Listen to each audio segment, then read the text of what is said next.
you're an entrepreneur, an author, an icon. What was the toughest lesson to learn along the way? Every day, every moment, there is a lesson to take, and some are easy and some are harder. I don't remember the bad things, I just move on. Landscapes change and people come in and go out. It's not like, ooh, I'm at the top and I'm successful. It doesn't feel like that. Maybe somebody looks at you and you're at the top, and at that moment you have terrible problems. So it's just embracing life as it comes along.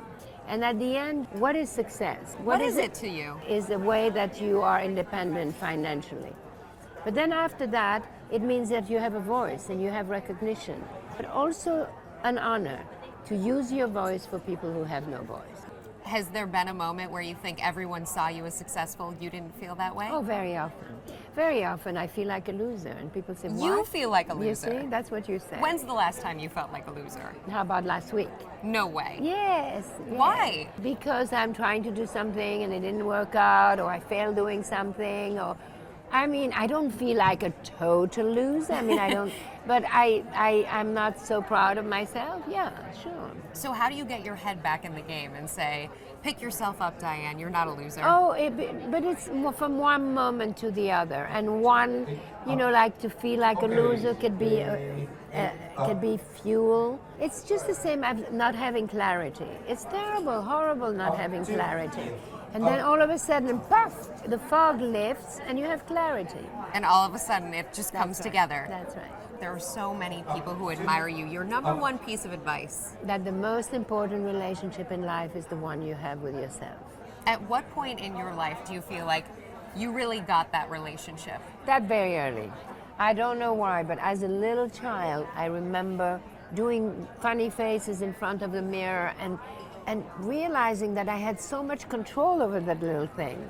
So that's when I realized that I had to be friends with her. Be friends with the woman in the mirror staring back at you. What is it about empowering women that you're drawn to? Well, the first thing is that I wanted to empower myself very early on. I didn't know what I wanted to do, but I knew the kind of woman I wanted to be. And I wanted to be in charge of my life. I was lucky because it happened very early.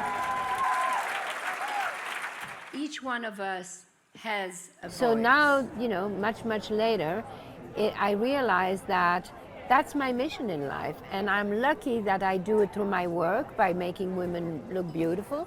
But I do it through mentoring now and through philanthropy. Women need it. We all need it. We all have to work together. What's your number one piece of advice to really pushing forward? People who feel stuck. Be open. You never know which door is going to be your door. And sometimes a door that isn't very glamorous is your door, and it will turn out to be good. So push all the doors and explore.